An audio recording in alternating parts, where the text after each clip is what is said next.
Hello, everyone. Welcome again to this session dedicated to ovarian tissue cryopreservation. My name is Christiani Amorim. I'm from the Catholic University of Louvain in Belgium, and I'm really excited to be your host today. This special session is brought to you by Society of Low Temperature Biology, or SLTB, together with International IVF Initiative, I3. As a member of SLTB board, I would like to thank I3, especially Giles Palmer, and he's also a SLTB member, for inviting our society to participate in this wonderful initiative. It's a great opportunity for SLTB to join forces with I3 to provide an opportunity to learn and collaborate during such an extraordinary period we have been living. This session will be recorded and it will be posted on I3 and SLTB websites. So if you want to see it or show to one of your colleagues, please go to ivfmeeting.com or sltb.info. Along with me today, there is Professor Glyn Stacey, who is SLTB president. Professor Stacey teaches in several universities in the UK and is currently a professor at the Institute of Zoology from the Chinese Academy of Sciences in Beijing. Glyn will be introducing our speakers and helping with the questions and answer sessions. Hi, everybody. So as I previously mentioned, this special session is dedicated to ovarian tissue preservation. While we have been hearing a lot about this strategy to preserve fertility in cancer patients and women with benign conditions, it's important to highlight that this approach is also considered as an alternative to safeguard germplasm from endangered animal breeds and species. Today we'll have an overview on ovarian tissue transport and cryopreservation given by our two distinguished speakers, Professor Devireddy from Louisiana State University in the US, and my colleague from a Catholic University of Louvain, Dr. Janice Vilela. I'm really, truly honored to have them with us. Behind the scenes, we have our distinguished panelist, Professor Carolina Lucci from University of Brasília in Brazil, who will be answering and handling questions through KI function. Professor Lucci is an expert on ovarian tissue cryopreservation in different animal models, and she's also an expert on ultrastructure of ovarian follicles. Hello, Professor Lucci. It's a great pleasure to have you with us today. Hello, everyone. It's a great pleasure for me to be here today.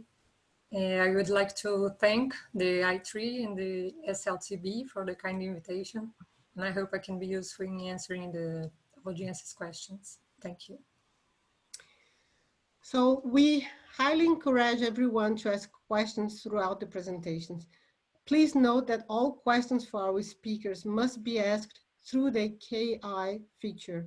Do not use the chat function for questions. Submit questions may be answered verbally or in written.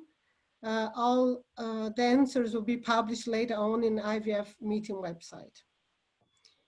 So before we begin, I'd like to invite Glyn to give a brief introduction about SLTB. Okay, thank you, Christiani, and many thanks to Giles and I3 for making this event possible.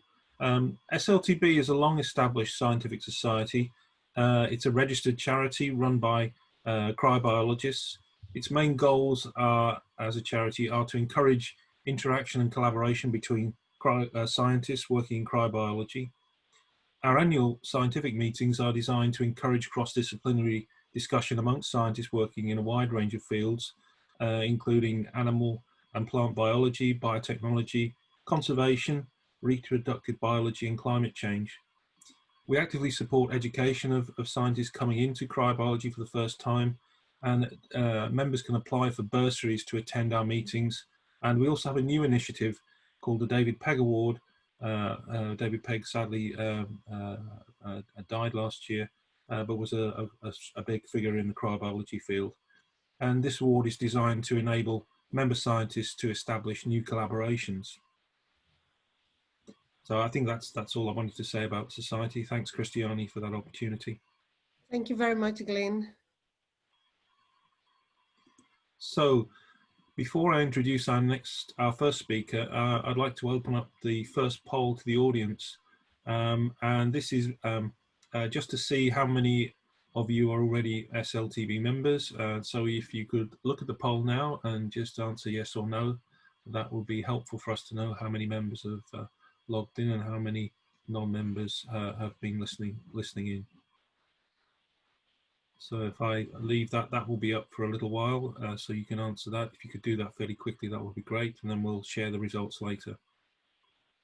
So first of all, I'd like to introduce our first speaker, who we're very privileged to have today, Professor Ram Devireddy, who is live with us from the USA. Professor Devireddy is the DeSoto Parish Chapter University Alumni Professor and the Louisiana Land and Exploration Company Endowed Chair Professor of Mechanical Engineering at Louisiana State University. His primary contributions include developing new methods to assess the state of water during freezing in biological systems, fabricating novel microscale biothermal devices, and more recently, in directing osteogenic differentiation of adult stem cells using microRNAs. The multidisciplinary breadth of his research spans areas such as stem cell preservation, microRNA-directed differentiation, 3D printing, tissue freezing, both experimental and numerical, mammalian and aquatic sperm cell cryopreservation, modeling of chemical diffusion at macro and micro scales, nano and microscale heat transfer phenomenon, transcriptome profiling, and next generation sequencing methods. So I think this is going to be a great talk. Dr. Devireddy, welcome, and please continue with your presentation. Thank you, Glenn. Let me see if I can share the screen here. Okay, can all of you see the screen? I guess so. Yeah. I'm assuming you can all see the screen. So like Dr. Stacey said, my name is Ram Devireddy. I'm a professor of mechanical engineering at Louisiana State. And my topic today is going to be about what I would call a broad background in cryobiology of ovarian tissues. And I want to make this more of a personal journey with Dr. Lebo. And you'll see why that is as I go through the talk. So where is Louisiana? So this is a map of the United States, and I did my schooling in University of Minnesota. And after graduation in '99 and 2000, I had a couple of offers to do faculty jobs in the US. I could have gone to New York, I could have gone to California, or I could have come down to Louisiana, which is down here in the red. And the reason why I came down here was down in New Orleans, there used to be a center called Audubon Center for Research in Endangered Species, which is where Dr. Lebo was based. And Dr. Lebo was, I mean, he passed away a few years back, was the leading cryobiologist in ovarian tissue freezing. And it was a good opportunity for me to collaborate and work with him. And it really worked out for about 10 years, as you'll see this in this talk. So what does my lab do? My lab does a few things, which I would like to say, we're trying to solve clinical applications. That is the fundamental goal.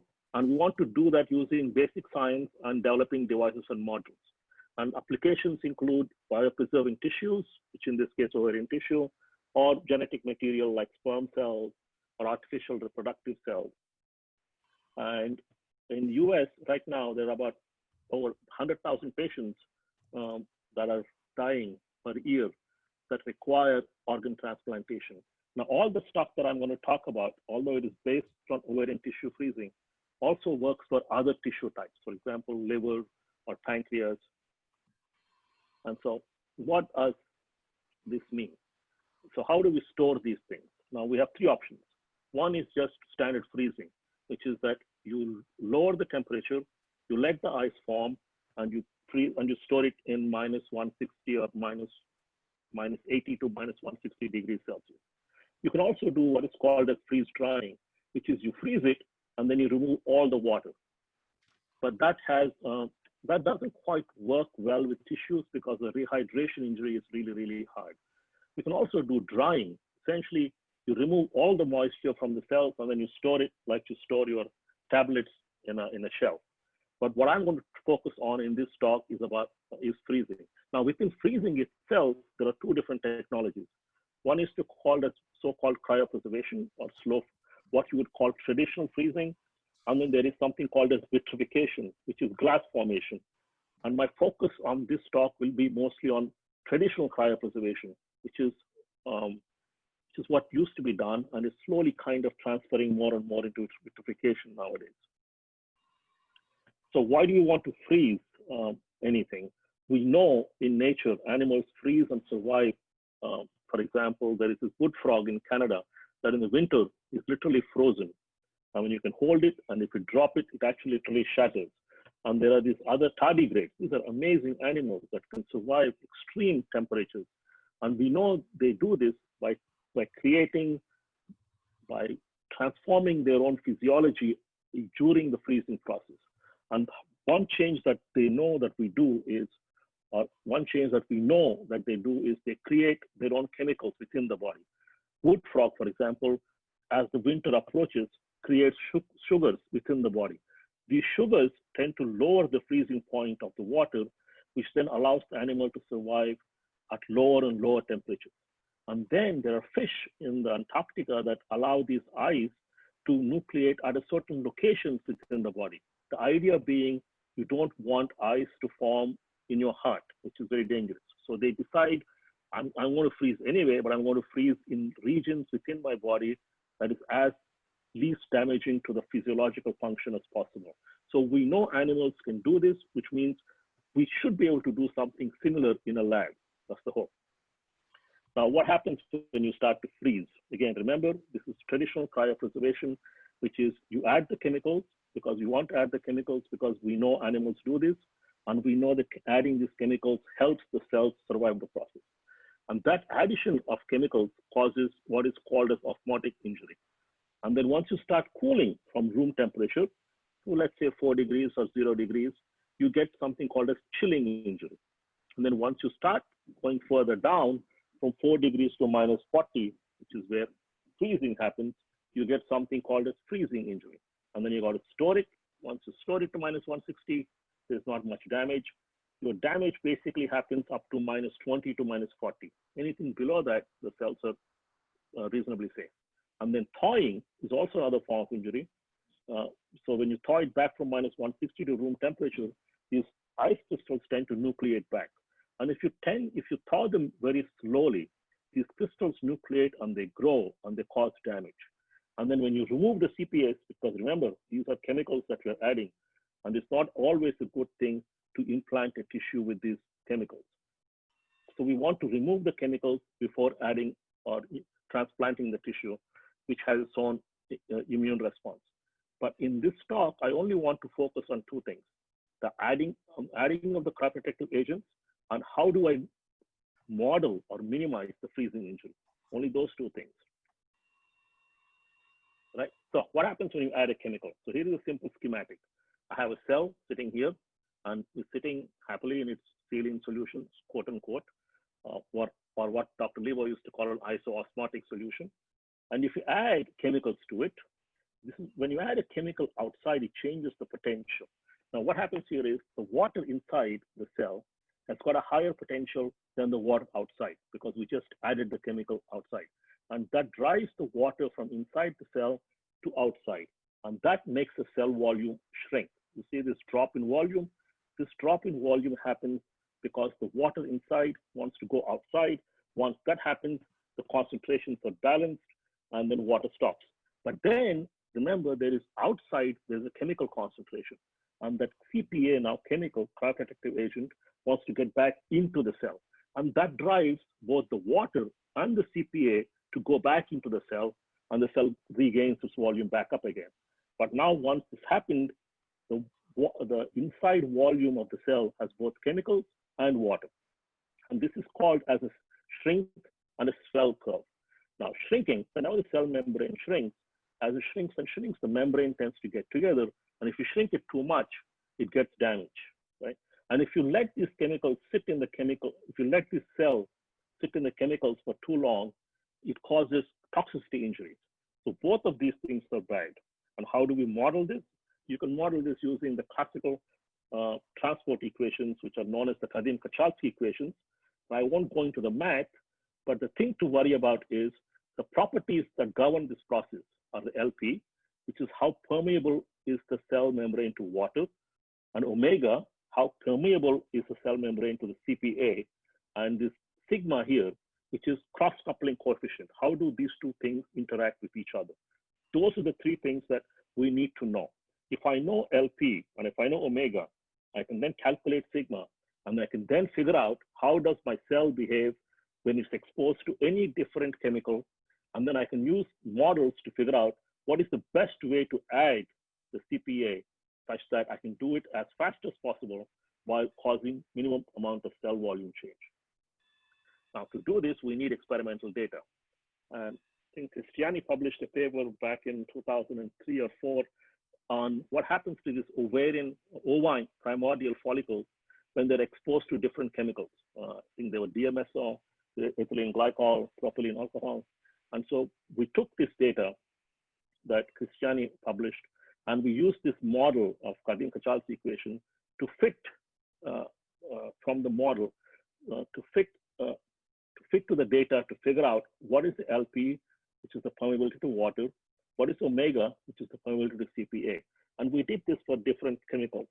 And at the end of all this, what we get is I can now decide which is the best way. If I want to add, for example, 2.5 moles of DMSO to this cell, we can decide how best that I can do that, because I now have the parameters that govern the process. And then we decided to expand this into tissues as opposed to just single cells. Now, tissues are a little bit more complex because now this is not just cells sitting in a solution. You got cells have vasculature. So you see this single cylinder that's going all the way through. Think of that as a vasculature. And this vasculature is surrounded by cell space. When I expose this tissue to chemicals, right, chemicals start going through the vasculature, which then creates a setup of water transport and CPA transport across this into the cell space, right? So you have an axial convection and you have a radial diffusion. And we need one more equation to account for this process, which is the fixed diffusion equation. And we created a model, a mathematical model, to figure out what happens to this chemical transport during the tissues.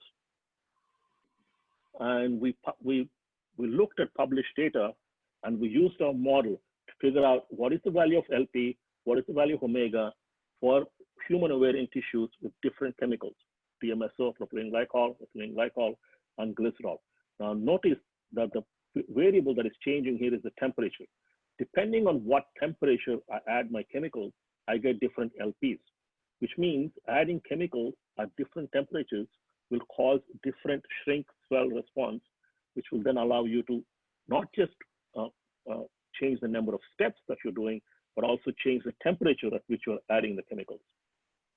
And this last sigma, you notice, is very, very close to 1, which essentially means that these human ovarian tissues were essentially impermeable to the CPA. And the last quantity D is the diffusion coefficient of the CPA within the tissue system. So we did this for other tissues as well. We did this for artificial tissues. We did this for rat liver tissues. We did this for human ovarian tissues, like I just said. And you see that the numbers are not the same. So it is important to take into account the structure of the tissues, as well as the membrane transport properties and the diffusion coefficient of the chemical within the tissue system. So now then the next step is we know adding chemicals causes damage. It's a well-known phenomenon for the last 60, 50 years, but nobody really knows why that is. For example, I can't tell you right now, if you give me a chemical and if you give me a cell type, I can't tell you why is it that this chemical is toxic to a certain cell type. Glycerol is very widely used in human ovarian tissue preservation, but when they do aquatic sperm cells, glycerol is really toxic. They use methanol, and methanol is rarely ever used for human, anything to do with mammalians. So I wanted to see, could we answer this from a more fundamental point of view? What is happening here? What makes one chemical more toxic to different membranes? So how do we do this? We decided to look at a schematic of cell membrane. This is like all biological systems. This is a very complex system. It has lots of proteins and lots of different compositions. And as engineers, these are very hard to model. So what we decided to do was simplify this process and make it into, let's create a computer model of a cell membrane. So what we did here was we took one of the lipid components of a membrane, which is a DMPC, and then we put it in a solution. And you can see here, all lipids, they got these heads and tails. The heads like water and the tails do not like water. And all you have to do is if we put these lipids in any solution and we let the computer model run, these lipids arrange themselves into the form of a cell membrane. So now we have ourselves a base cell membrane. Now into this model, we decided to add chemicals. So now I can add whatever chemical I want on both sides of this membrane, and then we let the simulation run. And when we did that,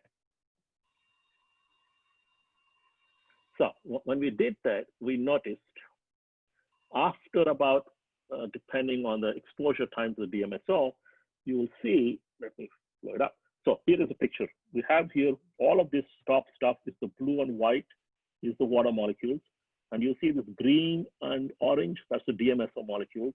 You have the lipid tails, and you have all the lipid heads that are red. That's the beginning, about 10 nanoseconds into our simulation, right? And if you run it further, a little bit more, 13 nanoseconds, you will see that there are DMSO molecules that are going through the lipid tails. And then as you go through, you see that all the DMSO molecules have been connected. So if you look back, right, start from the beginning, you have DMSO on both sides, you have lipid tails, and after a few seconds of simulations, you will see the DMSO has gone through. And we know what is happening here is that when you add DMSO to the membrane, it is creating pores in the membrane, in the cell membrane. And this is the first time that anybody has shown that one of the effects of adding DMSOs is to add actual pores into a cell membrane that allows the transport of this chemical. We published a few papers on this. I don't want to go through all the details, but you can look them up. So now this allows us to decide, at least an initial test, to see what are the effects of adding CPAs to membranes. Then the next thing is what happens when I start freezing cells, right? When you start freezing cells, you got a cell, you freeze it. Now, typically ice tends to form outside the cell. This is just purely statistical. There is just more volume outside the cell than within the cell, which allows the ice to form outside first. Once ice forms outside, now I don't know how many of you know, most of you probably know this, when you freeze a salt solution or a saline solution, the frozen part is always pure ice. It's just thermodynamically salts get rejected and pure ice is formed. Once that happens, you have the same effect. We have water concentration inside is going to be more than outside. And so that again sets up what you would call the same slow freezing process, which is the cell tends to shrink. Now, if I freeze really rapidly from this point, the water within the cell can't get out, and then it forms ice inside. So you have two competing mechanisms. If I cool it very slowly, right, I call that as a prune effect. So imagine sitting in a vat of salt water for 24 hours, you tend to shrink and you become a prune, and that is not a good thing. On the opposite end, if you freeze it too fast, all the ice crystals that form inside, they poke you and then they cause damage and you're poked, and that's not a good thing. Somewhere in the middle is the optimal cooling rate. And we know this happens. This inverted U curve was first hypothesized by Dr. Mazur in 1960s. And so we know this effect of what you call solute effects injury or ice crystal injury is a very widely known phenomenon. So that one of the outcomes of this was around the 70s. Dr. Lebo was right here in the middle.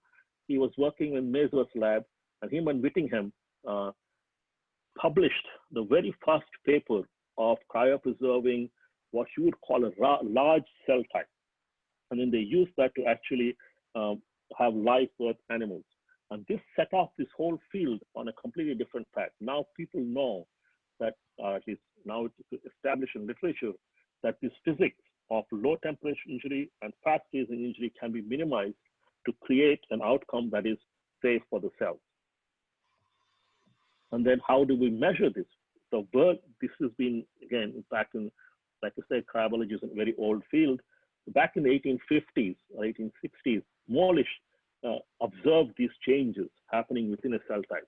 What he did then was he took this microscope and he put the whole microscope under an ice cube. This whole thing is sitting in an ice chest. By adding different amounts of salt to this ice, he was able to lower the temperature experienced by the samples that he was looking at. He could then take pictures of these plant cells at different temperatures, and he found the phenomena that I mentioned earlier, which is either slow freezing or ice formation inside the cell. We don't do this anymore. We have a more expensive machine, a more finely tuned machine, but essentially it does the same thing, which is you have a system here, which is a cryo-linkum stage. This linkum stage is connected to a liquid nitrogen supply, which cools the whole thing down to minus 160. And then they have heaters that heat the cell up. By controlling the heating, we can control what is happening to the cell, and then we can visualize it using a microscope. We can videotape it, and then we can predict the biophysical response of these cells under a freezing insult. Now here is an example of a movie that you have these are Pacific oyster embryos, and we're cooling them at 10 degrees C per minute. And you'll see that first initial blackout was ice forming outside. And then as the freezing happens, you see all the cells have become darker. All the cells that darkened was essentially an effect of ice forming inside the cells. Once ice forms, it becomes non-transparent. And that tells me that that ice experienced ice formation. We can model this. I won't get into that model. We can also do something similar for observing the cells when they freeze under what you call a slow cooling rate. We can measure the change in the cell volume. We can plot it as a function of temperature and as a function of volume. And we can then use this experimental data. I'll come back to this. I'll come back to this in a second. We can use the experimental data to figure out what is happening to the change in volume, which is this dV over dt, volume over temperature, is again a function of LP and the area of the cell, inversely proportional to the cooling rate, and what is driving the water transport. That is the potential difference between inside and outside. Now this LP here is slightly different than the LP that we had before. This LP is performed in the presence of ice, and it consists of two things. One is the LPG, that's the reference permeability, and then the ELP is activation energy. Think of this ELP as how fast does this LPG drop as it starts freezing my cells. So those are two things that you need to know. If you figure out what LPG and ELP are, you can plug it back in here, and you can figure out how fast the cell is changing. Now, this is how you do this when you can actually visualize the process under a microscope. If you can't, in a tissue system, we can't visualize it because tissues are optically not transparent. When I have a freezing insult, it's very hard to see the changes that are happening inside the cell. So what we developed was another technique that's based on a differential scanning calorimeter down here, that's shown here. And differential scanning calorimetry is just a machine that measures the amount of heat released during a freezing process. And what we did here is we froze a live, think of it as a live tissue, that's a Q initial, and then we froze the same tissue sample when it's all osmotically inactive, or think of it as completely dead. So there's a difference in the amount of heat release between the initial and the final. And we can use that heat release signatures to go back and find out how much the volume is changing as a function of temperature. The advantage of this technique is that I don't have to look at it. I just have to make heat transfer measurements, which I can then translate to mass transfer measurements within a tissue system. And we confirmed that this data is similar to what you would get in using cryomicroscopy. And we did the same thing for a tissue system using somewhat more complicated low temperature microscopy system. So now we have a system here that allows me to make heat transfer measurements and figure out what is happening to the state of the water within a cell. And once I have that data, I can use this model to go back and find my LPG and ELP. Now, what good are these two parameters? These parameters are very useful to figure out the optimal cooling rate. So the optimum here represents the optimal cooling rate. All you have to do is, this is a very, what we did was we did hundreds of simulations, and we plotted all of that, and we compared all the optimal cooling rates published in the literature, I think it was in 2005. And then we tried to fit that as a function of ELP and LPG. And what we found was that for all these cell types, apart with one exception of the tumor cells, which doesn't matter because we want to kill tumor cells. So apart from that, every other cell type, you can write the optimal cooling rate as a function of ELP, LPG. And the last thing here is surface area to water volume. That's the ratio for the surface area of the cell to the amount of water that is present within the cell. If I know those three things, I can predict the optimal cooling rate. So if you can go back here, if I get the experimental data, I can predict my LPG and ELP using the mathematical model. I can take those two numbers and plug it into this simple equation and figure out what my optimal cooling rate is for that cell type. So then when Dr. Lebo came, when I came down to New Orleans, Dr. Lebo used to work in Tulane Primate Research Center and the LSU Vet School.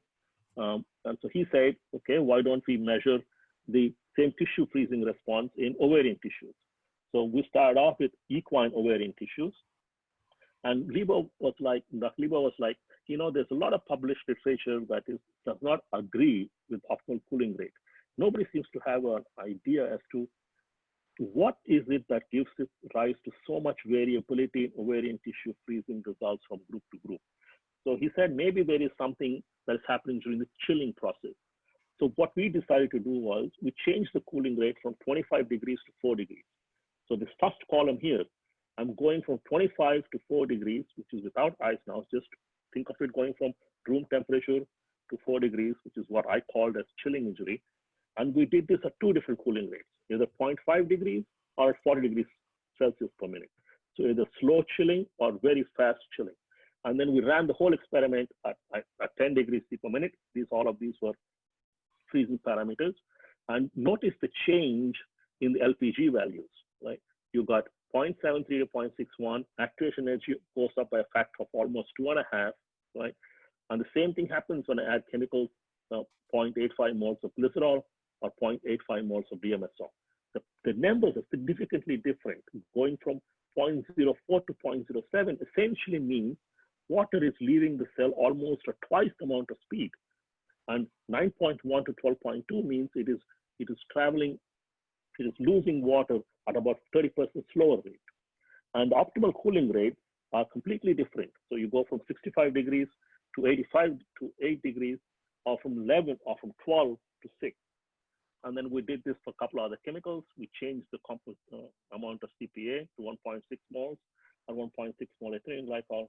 And then Dr. Lebo was like, what happens when you put a combination of these chemicals?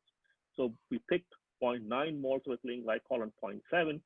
Essentially, we were back to 1.6 moles of CPA, but this is a combination of chemicals now. And we did the same thing at 0.5 degrees cooling rate or 40 degrees cooling rate between 25 and 4C.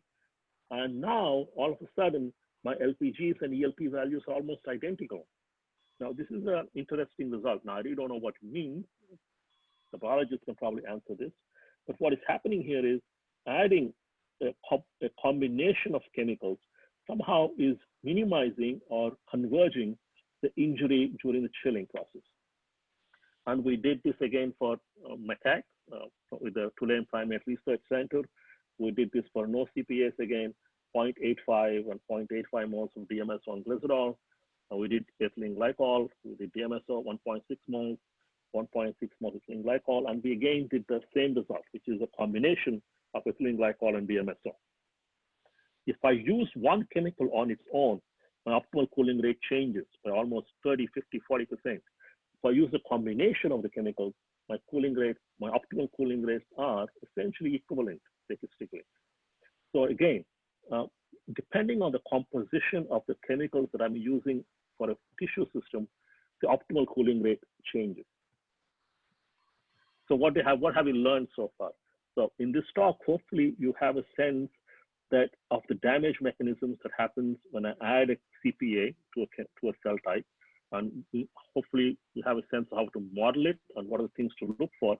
And also hopefully you have a sense of what happens to freezing processes in ovarian. This is true generally in all tissues, not just ovarian tissues.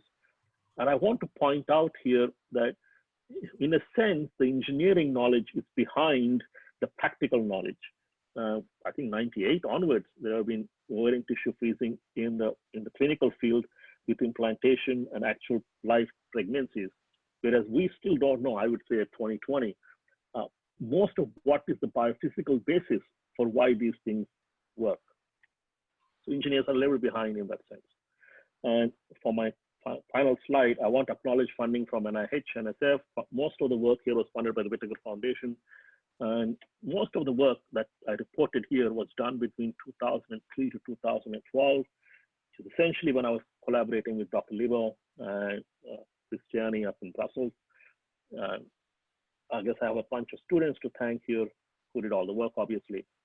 And that's my talk. Thank you. Okay, thank you very much indeed for that, Professor Devireddy. That was really interesting, really good to hear about fundamental issues in cryopreservation technology and science. So I have a few questions that have come in. I wondered if you could just respond to these, please. One of the first ones, well, there are a number, I'll just select a couple of these. One was about vitrification, and a question about how is it possible to achieve, or what approaches might be used to get uniform freezing using vitrification throughout a piece of tissue rapidly. And they're reporting that they have heard about a wire or rod device that's used to penetrate the tissue to assist in this rapid freezing. Do you have any thoughts on these methods? So vitrification happens when you have very, very high moles of CPA being added to a cell type. So most cryopreservation studies are limited to 1.5 moles, maybe 2 moles of CPA. Vitrification starts at 6 moles, and that's a huge jump in concentration. That's step one. In a tissue freezing process, your first fundamental problem is, how do I get such high concentrations of CPAs within my cell? Right? There are ways of doing that. So just basically use the vasculature of the organ itself, and you pump in the chemicals and you let it sit there. But the disadvantage of that is that causes chemical toxicity. You want to do this as fast as possible. There are strategies that I've seen that seems to suggest you can do this, right? The chemical composition is such that it is not toxic to those cells, and you can still add it. Now, the bigger problem is, how do I freeze this uniformly? Which means you have to impose a cooling rate across a large tissue system, right? And you have to remove heat uniformly from this. That is a big problem. That's a heat transfer challenge. I mean, there are ways. Now, one way to do this is essentially to have heat sinks that are protruding into the tissue system. So each one of these heat sinks will penetrate the tissue system, which will allow you to remove the heat as fast as possible. But the disadvantage there is this causes actual physical damage to the tissue system, right? Now, I really don't know of an ideal way to vitrify large tissue sections. We can do this to small tissue sections, like millimeter size, because then essentially you can do dropping them on a glass surface that gives you very high cooling rate, right? I really don't know of anybody who has successfully vitrified large tissue sections. Now, I've seen reports of them saying they have, but I always have a concern, because to actually show vitrification, we have to do X-ray tomography, not just say that it looks transparent to my eye, so it's vitrified. Right? It is just essentially you're fast freezing them with high chemicals, and you get good results. But that is not, in my opinion, true vitrification. Okay, thanks very much. One final quick question. Dr. Joan Hernandez asked, is DMSO only transferred through diffusion? I think no. Okay. Yeah, right. But in the model, what is happening is this, right? So I have a tissue system, and all we do is we take this tissue system and put it in a solution containing DMSO.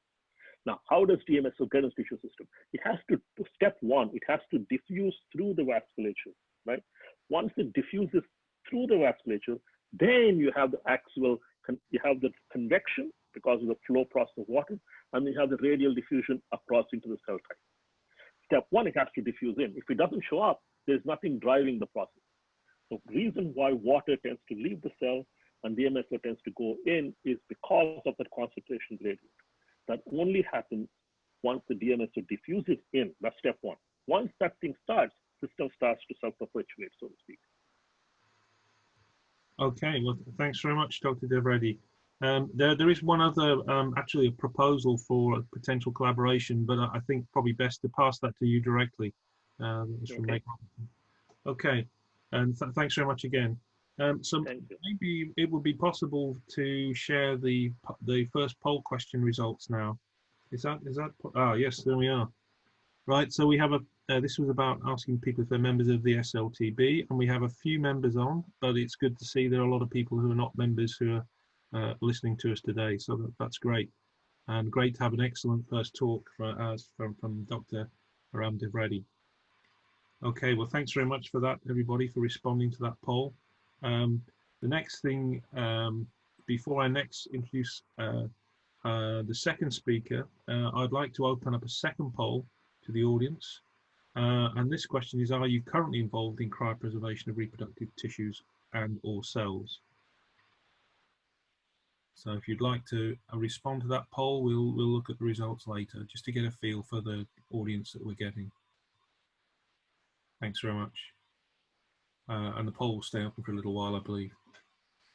So I'd now like to introduce our second speaker, Dr. Janice Vilela. Dr. Vilela joins us from Belgium. She is a postdoctoral researcher at the Gynecology Research Unit from the Catholic University of Louvain.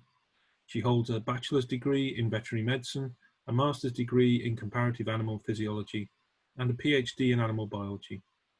Her research is focused on fertility preservation, conducting studies on ovarian tissue cryopreservation, transplantation and metabolism of human and other mammalian species. Hi, thank you very much, I3. Thank you, Glyn, for the introduction. Thank you, I3 and SLTB for the invitation. Let me share my screen with you. Okay, so today I'm going to make an overview of ovarian tissue transportation, which is the subject of my current experiments. So ovarian tissue cryopreservation and transplantation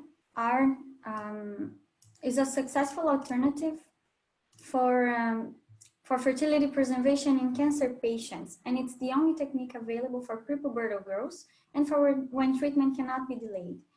Currently, we have pregnancy rates of around 50% and live birth rates of around 41% with this technique. And in several countries, this technique is not considered experimental anymore. However, it has some limitations. Tissue cryopreservation requires trained staff, specialized equipment, as well as designated space and time to prepare and freeze the ovarian cortex. We also have many European directives to maintain and create and maintain a tissue bank, which means only large hospitals can have these facilities, also because of high costs. So how could we overcome these strategies, these limitations, and increase access to this strategy? One way would be to improve transportation of the tissue, allowing small clinics and less developed countries to offer this procedure to their patients. And by creating a network for fertility preservation. Currently, we have the Danish network that is operating with 4 hours of transportation, and Ferti Protect operating with up to 24 hours of transportation of ovarian tissue. However, while results have shown that long periods of transportation do not decrease pregnancy and live birth rates, these protocols have been empirically developed. And I will show you in this presentation why we need to pay more attention to that. I made a systematic review on ovarian tissue transportation, which is now under review for Human Reproduction Update. And I found 44 studies, as you can see in this graph. It is in 10 different animal species, and we have only 3 in human. So given the lack of knowledge we have in human, I decided to understand what has been evaluated in all these models, to spot some patterns within studies and try to understand how each parameter affects the ovary. The main factors analyzed, you can see in this table. So we have a lot of combinations of the parameters, but mainly temperature and time were the most studied. And I will talk about a little bit about some of them, the most important ones. So about the time, the time, we have 18 different time points studied in the 44 publications. We see here all the time points, and 24 and 12 hours were the most studied. So let's check which media were studied in these publications. I will start with humans to spot the first important observation of my analysis. So here in the left, you see media used in clinical procedure, which are IVF medium, L15, SAGE, alpha-MEM, and custodial. And here in the right, you can see the media that was used for the studies that I found in my systematic review, which are Brahma, Celsior, and L15.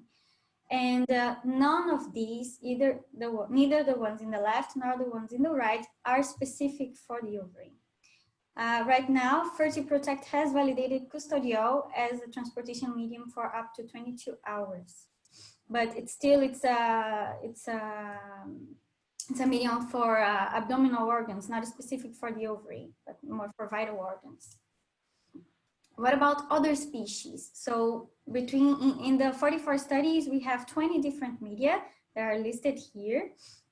In some studies, they were compared to each other. In other studies, only one medium was used. So they would analyze temperature and/or time of transportation. But again, none of these media are specific for the ovary.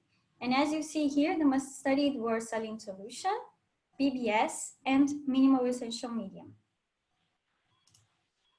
What we conclude based on these studies is, first, there is no consensus of which media is the best for ovarian tissue transportation. There is also a positive impact on additives such as antioxidants and anti-apoptotic drugs. And analysis show that media composition clearly affects follicle viability and fertility outcomes. This could be related to cell metabolism, and I want you to keep this in mind because I will come back to this. About temperature, we have many temperatures here tested among these studies.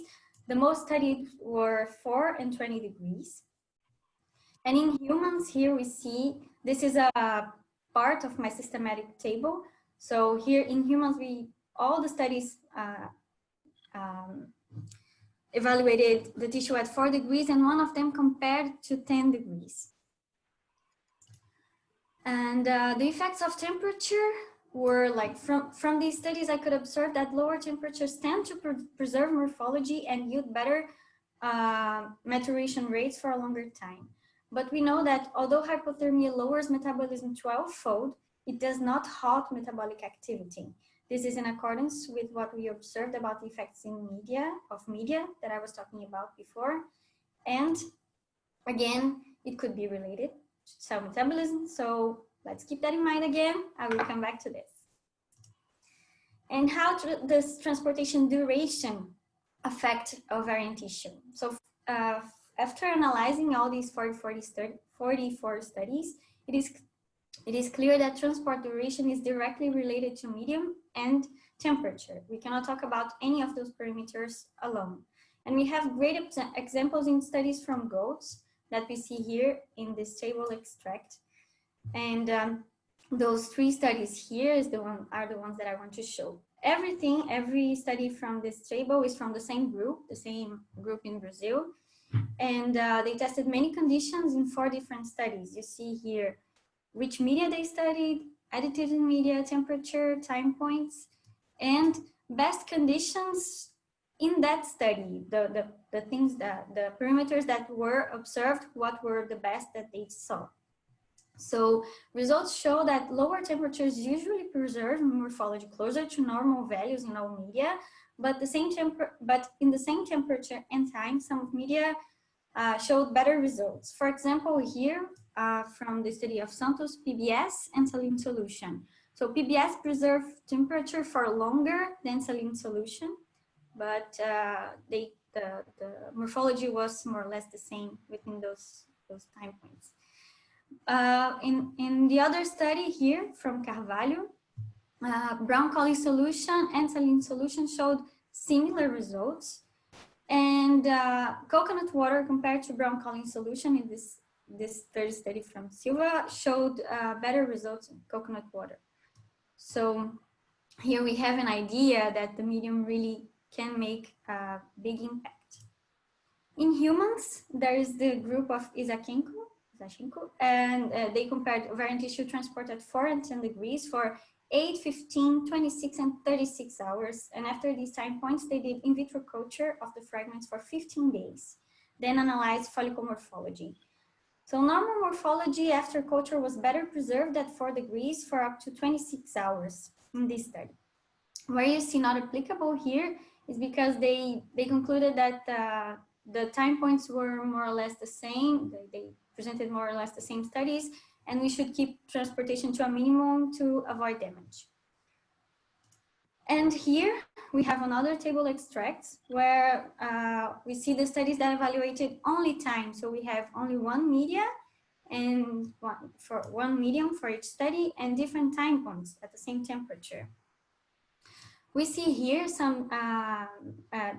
that studies that evaluated this only time observed better follicle morphology preservation when stored for up to 24 hours here in the second here. And here we have, using the same medium, DPBS, 2 studies that point to different temperatures being the best in that study. And this might be because of the assessment the authors chose. And I want to talk about that a little bit further. So I want to see what analysis they made, which kind of assessment they did in the studies. And there were so many, as you see here on the right, that I decided to group them and try to see which were the focus of those analyses. So we have most of the studies analyzed the oocytes or ovarian tissue. Some studied embryos, media parameters, DNA, which is here chromatin configuration, and only one studied offspring, and I will come back to that also. For us, the most important one is ovarian tissue because that's our aim. That's what we aim to transplant to our patients. And here on the right, you can see that the majority of the studies focused on age-ending staining, so for follicle morphology. But we know that normal morphology does not translate to viability or normal function. So the other main assessment that I saw was DNA damage. When we look into DNA damage, we see that these duration of transportation tend to reduce. It can come up to 24 hours again, but many of the studies concluded that less time is better. But you remember that there was one study that analyzed offspring. So this one caught my attention. That's the one that I'm showing now. And the authors performed ovarian tissue transplantation to assess transport of mouse ovaries and observed a significant reduction in both implantation and live birth rates, even though morphology before transplantation did not show any difference in the percentage of morphologically normal follicles. Now, isn't it interesting that we have 44 different studies on ovarian tissue transportation, only 3 in humans, and none of them assess the most important parameter when we think about fertility preservation for cancer patients? For me, this study that I'm showing shows once again that follicle morphology does not translate into function. And here lies the importance of ovarian tissue transportation. Ovarian tissue transportation is a process of cold ischemia, and while it has been widely studied in vital organs, this process has been overlooked when we talk about ovarian tissue. This is really important because we cannot see the effects of ischemia immediately after transportation, but mostly after tissue is revascularized. So it includes metabolic disruptions, edema, autolysis, and oxidative stress. What it means for the ovary. In the ovary, it means limited graft lifespan, empty follicles upon aspiration, and poor responder hormonal profiles. We do have some information of ischemia after transplantation though. And there are 2 studies from our lab that I want to show. As we see here in this picture from Van Eyck's paper, ischemia in the ovary lasts from 3 to 5 days with the partial pressure of oxygen stabilizing around 10 days. Here, 10 days, it stabilizes. And this was transplantation of human ovary to mice. And here in this other graph, we see the translation of this for metabolism. So we have high lactate here in red in the first 10 days and low glucose, which is anaerobic metabolism during the first 10 days of transplantation. This was measured using microdialysis in human grafts, grafted into nude mice. So during transportation, we have some evidence of metabolic activity as well. In the left, here you see the concentrations of glucose and lactate of follicular fluid in pig ovaries after transportation at 15, 25, and 35 degrees. And there was a decrease of glucose and increase of lactate concentrations after only 6 hours of storage in these temperatures, at these temperatures. But what we know, that was all we had from what I saw in my systematic review. So I decided to check myself for this metabolic activity, and I performed an experiment with media currently used in clinical settings. And you will see here, I transported cow ovarian tissue because it was big enough to compare all the results with the same animals. So I transported it at 4 degrees in 10 milliliter of IVF, L15, and saline solution, which was my control. And then I analyzed media for glucose, pyruvate, and lactate, which you see here, glucose in purple, pyruvate in green, lactate in blue. What I surprisingly observed was that there was no glucose consumption here in IVF, low lactate and low pyruvate consumption in L15, but high lactate release comparable in the 3 media. And what is surprising is that saline solution doesn't have any nutrients that the cell could be consuming, and it still has the same amount, the similar concentrations of lactate in the end.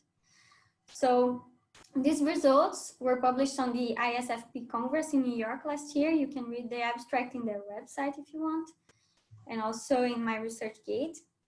So, but this lactate release could be due to cell death during transportation. So I decided to check this possibility in a second experiment. I took again cow ovaries and stored them for 24 hours in 20 milliliters of IVF, L15, and now phosphate buffered saline. So it's a buffered solution. And I saw the same pattern for glucose, pyruvate, and lactate, although lower concentrations because it was diluted in more media in this case. And I analyzed now cell viability by flow cytometry. I isolated a piece of the tissue, and that's what I saw. I observed a mean of 44% of necrotic cells here in blue after 1 hour of transportation. So just after arrival in the lab, I did the analysis and then compared 24 hours after. And here I have 40% of necrotic cells in all media and 15 to 19% of apoptotic cells in red. And after 24 hours, I have less than 1% of necrotic cells. I don't even see in the graph. And 2 to 6% of apoptotic cells after 24 hours in all media. These results are in my most recent submission that is now under review for publication in NEARC. So to summarize my 2 experiments, I had low apoptosis and necrosis rates, no glucose consumption, low pyruvate consumption only in L15, but high lactate release in all media. Here, again, we have evidence of metabolic activity during transportation. But why? Why is this important? Well, if there is metabolic activity in the ovaries and the cells are not consuming nutrients that are present in the media, they are likely consuming their internal energy reserve. And we have already seen, and I show the graph again, so we can remember that it takes 10 days for the ovaries to be back on aerobic metabolism, so to be revascularized and get the nutrients from blood. So these first 10 days are the time that the ovary needs their reserve, their energy sources, that are their internal energy sources. And if cells are using their energy reserve during transportation, there will be less to be consumed after grafting, which might increase the damage caused by ischemia and revascularization and impact our fertility outcomes. So in conclusion, ovarian tissue transportation protocols might improve pregnancy and live birth rates after transplantation. That's why it's really important to better understand this process. And how can we do that? Well, we need to know more about ovarian tissue metabolism. Right now, we know a lot about follicle metabolism, but follicles are composed by 2 or 3, depending on how we see, of 6 different cell populations in the ovary. We need to know more about their metabolic interactions, the stromal cells metabolism. We need to know more about how they interact metabolically to better understand the needs of ovarian tissue during this time. We need to study transportation with media that are used in clinical settings, so we can be sure that the media that we use are meeting the needs of the ovary during cold ischemia period. And we need to evaluate post-grafting function. The best way to see this metabolic activity is, if the metabolic activity is affecting the ovary, is by transplantation. So this is where I am now in my experiments. I'm collecting human ovarian biopsies from fertile women. I'm transporting in 2 different media that are used in clinical settings. I'm freezing them after 24 hours, and then I will graft for 10 days to analyze ovarian function, fibrosis, apoptosis, but after graft. I would like to thank my colleagues from the gynecology lab, especially Christiani, my supervisor, Madeleine, head of the lab, and our collaborators in the study. Thank you very much. I have a few questions that have come through. Some have already been answered online by Dr. Lucci. First question I have for you, Janice, is a comment that there are now quite established networks, certainly across Europe, for example, where they're transporting materials of this type to surgeries. What would you recommend as a maximum transport time under the kinds of conditions you were describing? Right now we have validation for 24 hours of transport with relatively good live births and pregnancy rates. What I'm proposing is that we studied better to be able to use the same time points, the same 24 hours, but with a better medium. And what I really believe, what I truly believe is that these pregnancy rates might really improve. We might see a higher rate even for pregnancy rates and for live birth rates. I believe that this can change a lot of our results in the end. Okay. Okay, thanks very much, Janice. There is one other question that I'd just like to ask at the moment. Suha Dejamil has asked, what would be the optimal test for viability of ovarian tissue post-thawing? Post-transportation, you mean? Yes, yes, post-transportation, sorry. Yeah. Well, we are performing a lot of different analyses. Right now, I will check, I'm in the point where I'm comparing the fresh tissue, the one that we took, and comparing to 24 hours. I checked for viability, but I think we need to see the function. We already saw some studies that did in vitro culture for analyzing this function, but we know that for ovarian tissue, culture is not really well stabilized, and I think the best way to see these modifications is through transplantation. Is the technique that will be in the end used for our patients. That's how we will know. Okay, and there's one follow-up connected question from Neda Guzafam, who says, nice presentation. Have you measured cell ATP levels for this kind of assessment? Not yet, but I'm planning to, because we have a lot of different experiments that we want to run, and ATP is one of the measurements that we want to do. Okay. Well, thanks very much, Thank you, Janice, for an excellent talk. I'd like to thank Ram and Janice for these fantastic presentations today. And I'd like to continue our discussion a little bit more with some questions to our speakers. and some specifically questions for Professor Lucci. So just to start off, I would have a question to Professor Lucci. Since you work with different animal models, I wonder how do you see ovarian tissue cryopreservation as a strategy to safeguard endangered animal species? Thank you for the question, Dr. Amorim. I think cryopreservation of ovarian tissue is probably the most important strategy to safeguard female genetic material from endangered species.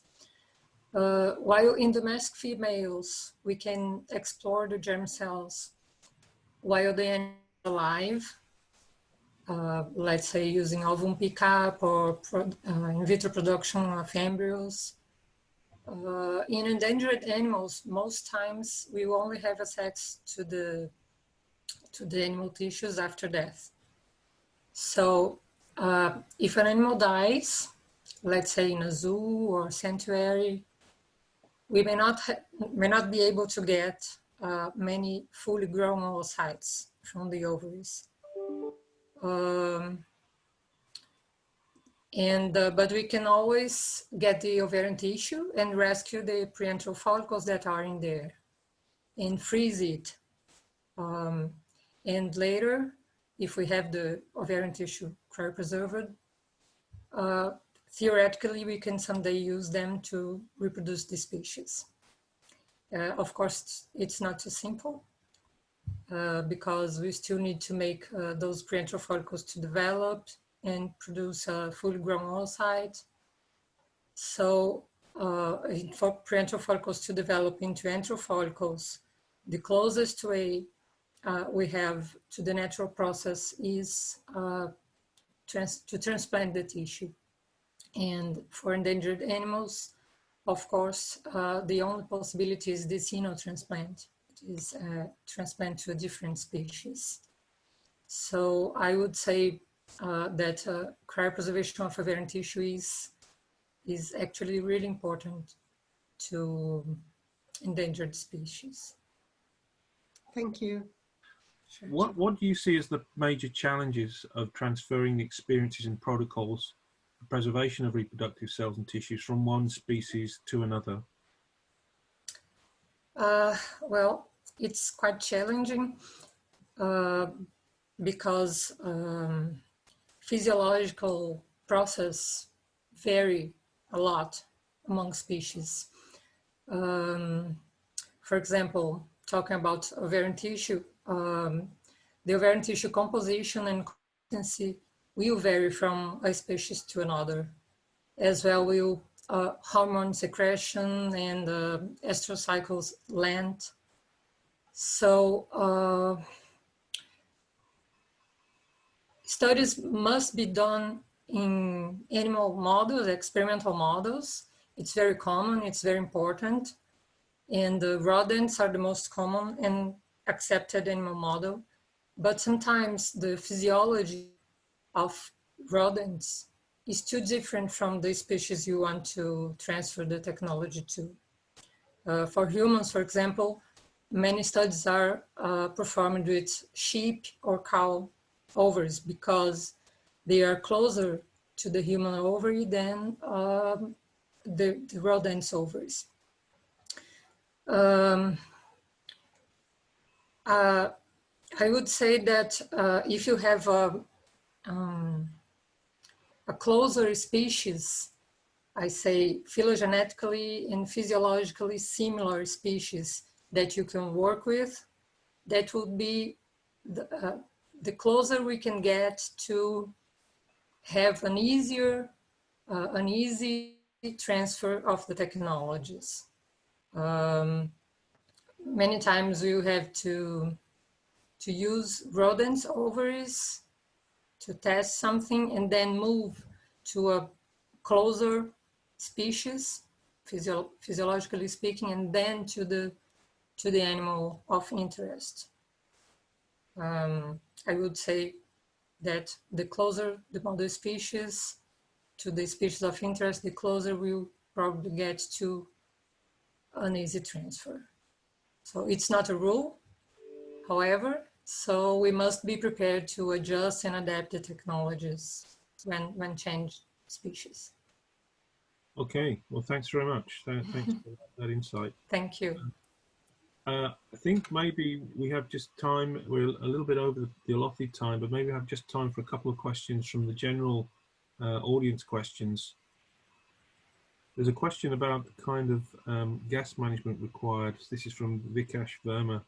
The kind of gas management required, such as hyperoxygenation of ovarian tissue during transport. Janice, I wondered if you could speak to that. So this is about hyperoxygenation of ovarian tissue during transport. Yeah, I read some papers on that for vital organs, and I think they are really interesting. And I got very interested in doing that for ovarian tissue transportation as well. But we just started. It's a new research, so we have a lot of plans and many things that we want to do. Hopefully, we can try that and see if it's nice. I think it's a good alternative that I want to test. Okay, and one final question. This is from Thiago Amaral. Nice talk. Thiago says, what are the internal energy sources in the ovarian tissue that we're talking about? We know more about follicles than about the other cells in the ovary.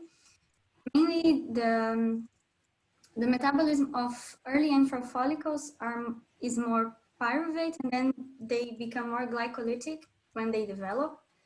That's what we know. And but we know also that they have many lipid droplets and inside even follicles and many cells within the whole body. And these lipid droplets have a lot of fatty acids inside. And fatty acids are a source of acetyl-CoA for the lactate release. So this is my bet that that's the source of energy that the ovaries might be using. Okay. But yeah, we need to know much more about stromal cell metabolism, for example. Okay, well, great. And thanks to both to you and Ram for the excellent talks. I'll now hand over to Christiani, who will take us forward towards the end. I would like to thank the audience for all the excellent questions and to our speakers and panelists for the informative discussion. I'd like to highlight again that we don't have time to ask all questions to the speakers, but they'll answer in the next days, and all the answers will be available in the IVF meeting website and SLTB website as well. Okay, I mean, for me, this has been a great event. I'm very pleased that SLTB has been involved. If you're interested in cryobiology, please visit our website at www.sltb.info. And I also welcome you to our next meeting, October 7th to the 9th, which will be run by Professor Amorim, online and free to members. Once again, I'd like to thank I3 for this initiative, and please spread the word about I3 and SLTB. Thank you, Professor Stacey, Professor Lucci, and to our two great speakers today. And also thank you again to I3 for all the hard work for putting together this session. Goodbye, everyone.